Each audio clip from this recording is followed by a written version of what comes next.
Do you know what it means to have a revolution? And what it takes to make a solution? Afternoon and good evening to those in the UK. Greetings from a cool, sunny afternoon here in Georgetown. I'm delighted to be on this panel. My name is Melinda Janki and I'm an international lawyer. I've worked in the oil sector and I'm now engaged in leading the challenge to the oil development in Guyana, 120 miles offshore, 2 miles below the ocean floor. Very dangerous deep water drilling. My main point is that Guyana is not going to get rich from oil. On the contrary, Guyana will pay a huge price, economically, financially, environmentally, socially, and democratically. Guyana has already experienced the oil curse in a 5-month elections fiasco, but the Guyanese people were rock solid in the commitment to democracy and a peaceful transition to the next government. And I'm emphasizing that because there are repeated attempts by some academics and people overseas to impose a race analysis on everything in Guyana. And these commentators sometimes show an almost hysterical refusal to accept that the Guyanese people have moved on as a nation and left them behind. I'm going to explain to you the oil deal between Guyana and ExxonMobil and its partners, CNOOC, Nixon, and Hess. I'll start with the money question, and I'll show you how Exxon, the government, the World Bank, the IMF, and even some of civil society are weaving a tangled web as they practice to deceive, and not for the first time. But today's context is different. For the first time in the history of this planet, the human species has created a climate emergency that is an existential threat to life on Earth. Walter Rodney's view was that poverty and underdevelopment are caused by the drainage of wealth in the direction of the developed capitalist nations, and that political independence in any given colony does not halt the process of exploitation, which is essentially economic. He described that as a basic premise that can scarcely be disputed. 40 years after Rodney's assassination by agents of the Guyana government, Guyana is still a living demonstration of Rodney's words. This has always been a place from which wealth is extracted: gold, bauxite, timber, and now oil. The exploitation is done by foreign companies. They get the country's raw materials at an undervalue, and they do it with the help of people in country. Walter Rodney called them agents and accomplices of neo-colonialism. This is usually the government, their cronies, and an elite in the business sector. This tiny minority gets rich.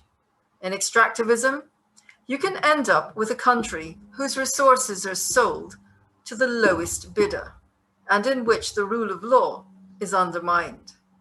In the case of Guyana's oil, the IMF, the World Bank, NGOs, foreign governments, and media constitute an infrastructure of deceit that facilitates this extractivism and gives it a mask of respectability.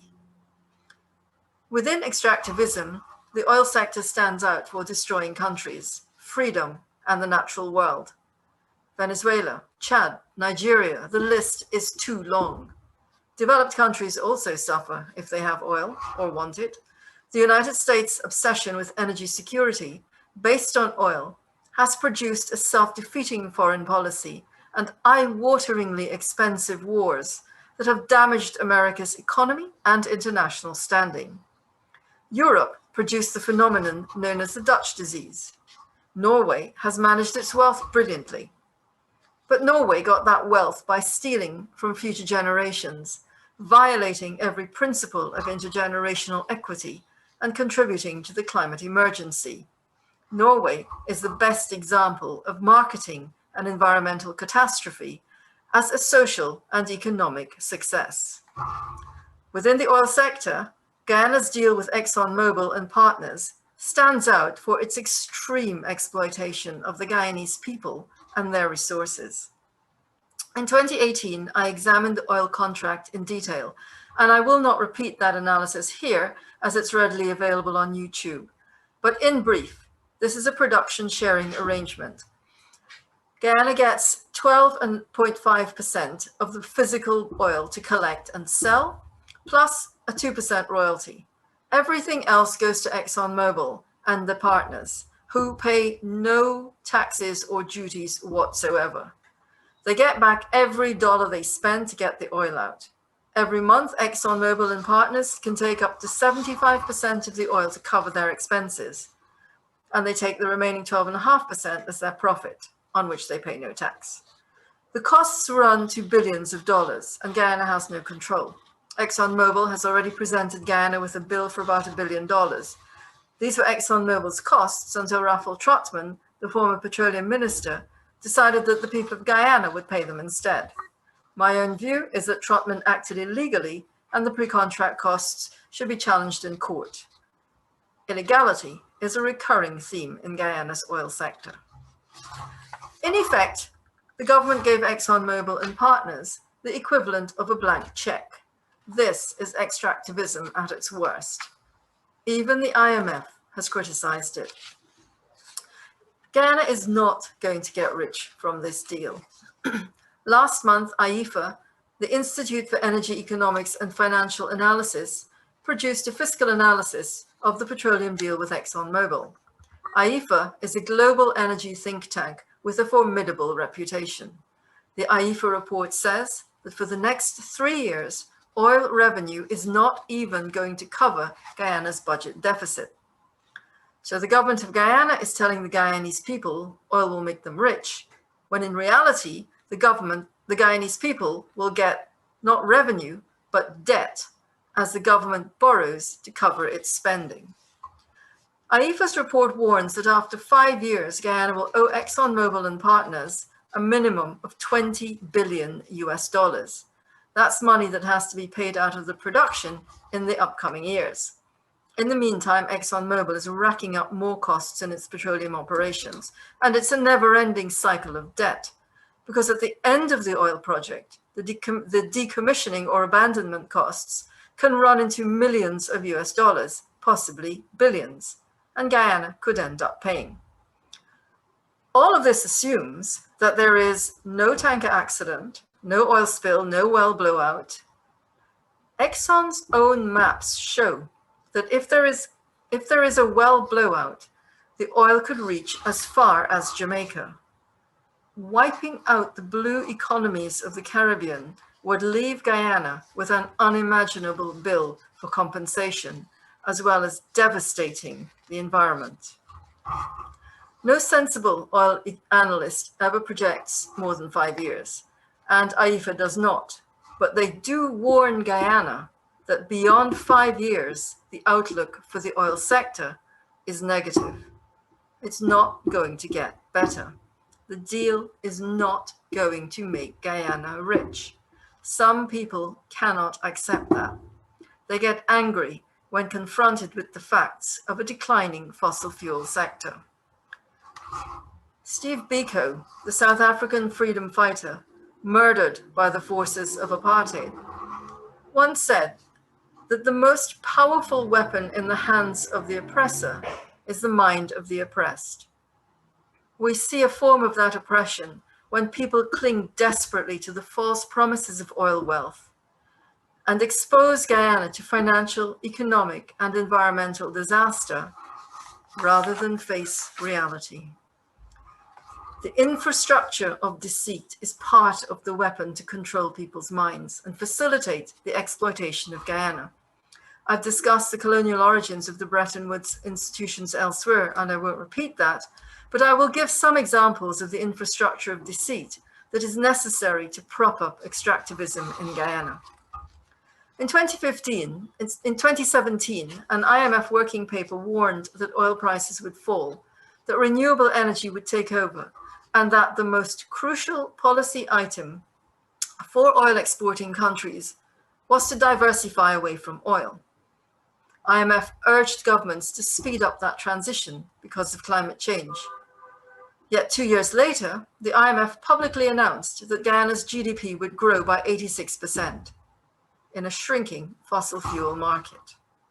The World Bank announced that it would stop funding oil, that it lent Guyana money to improve governance to get ready for oil.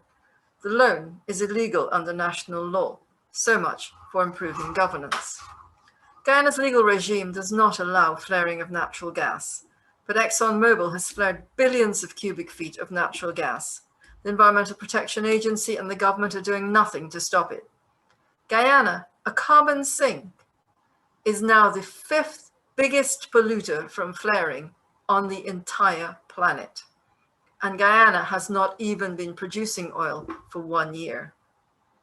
The World Bank is pushing Guyana to adopt the World Bank's flaring initiative that allows flaring until 2030, misleadingly called the Zero Flaring Initiative. The bank wants Guyana to change the law to allow Exxon to flare until 2030.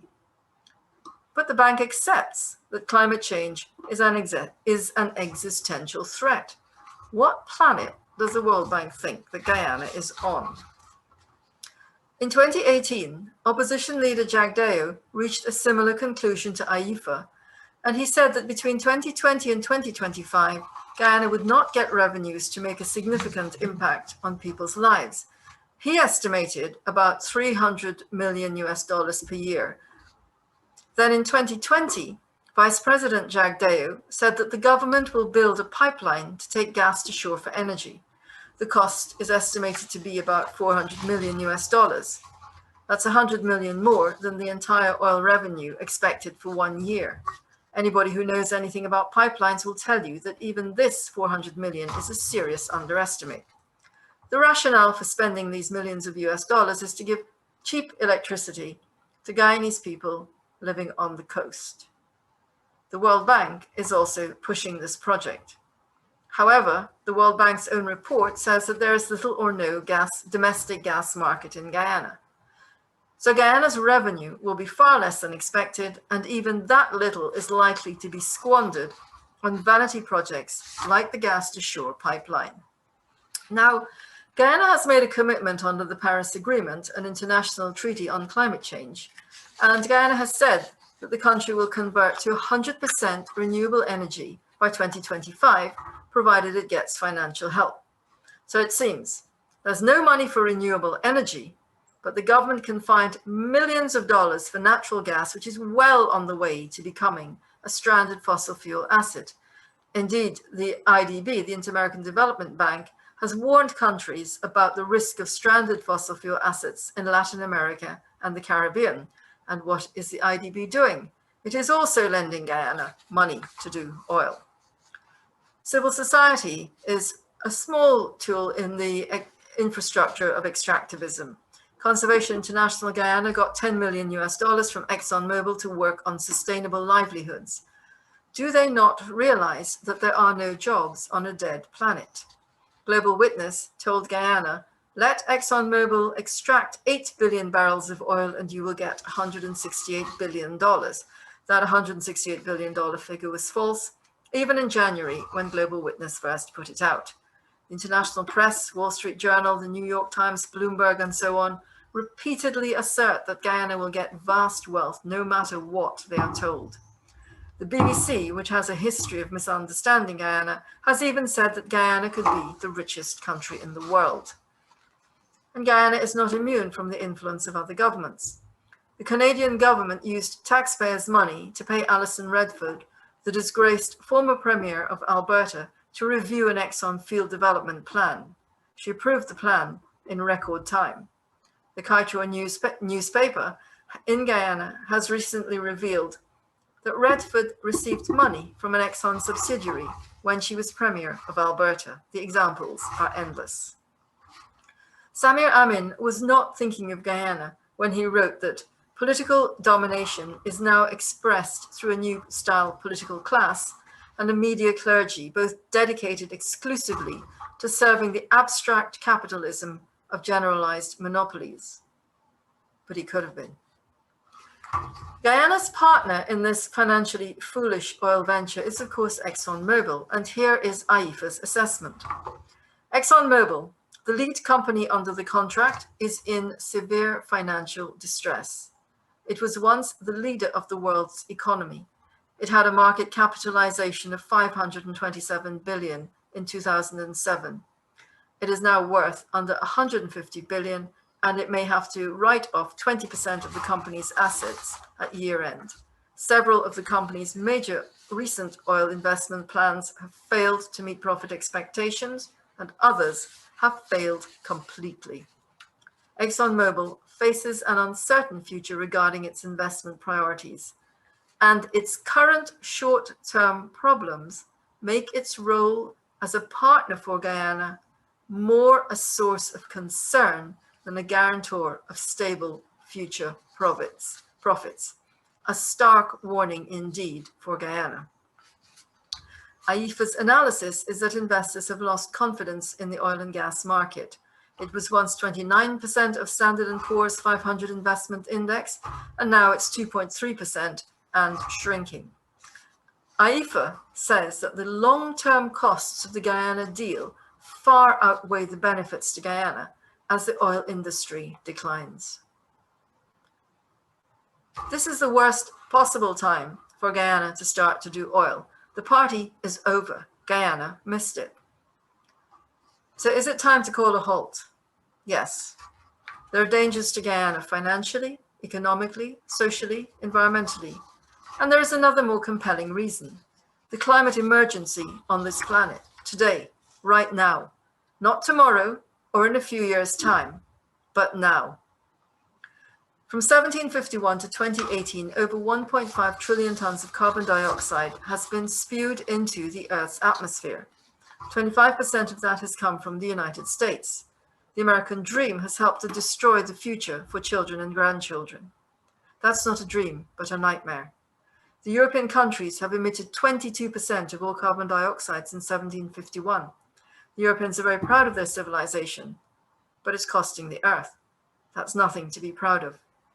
Justice demands that the United States and Europe remove those billions of tons of carbon dioxide. In fact, justice demands that every country removes the carbon dioxide that it has emitted until the Earth's atmosphere is back at the pre-industrial levels of 280 parts per million of greenhouse gases. In Guyana's case, Guyana's forests have been removing all of the population's emissions. It's a carbon sink. Guyana's been removing more than it emitted, and by removing excess greenhouse gas, Guyana has been saving the planet. The United States and Europe would do well to follow Guyana's lead. But even here, when the survival of the human species is at stake, we run up against the imperial mindset. In the Paris Agreement, the United States and Europe, the industrialized countries, have the nerve to say they will lead on climate change. So what are they doing? Since the beginning of the COVID-19 pandemic, the sanctimonious hypocrites that constitute the governments of the G20 countries have committed more than $200 billion to fossil fuels. 200 billion. The G20 are leading the world straight into climate catastrophe. Whether one is a Marxist or a capitalist or any other kind of ist, global warming is going to harm us all. Too often in discussion, you hear the response, oh, but you're a Marxist, oh, but you're an environmentalist. This is an intellectually vacuous response, and it's dodging reality. I want to close with what I think is a powerful reflection from Walter Rodney about debating. He said one must understand that the purpose of debate is not to alienate and intimidate. It's to get out there and let people understand the power of one's ideas and its relationship to their own lives. That is what we have to do. Let us not allow a small deranged elite to burn up the only home that the human species has ever had. Thank you.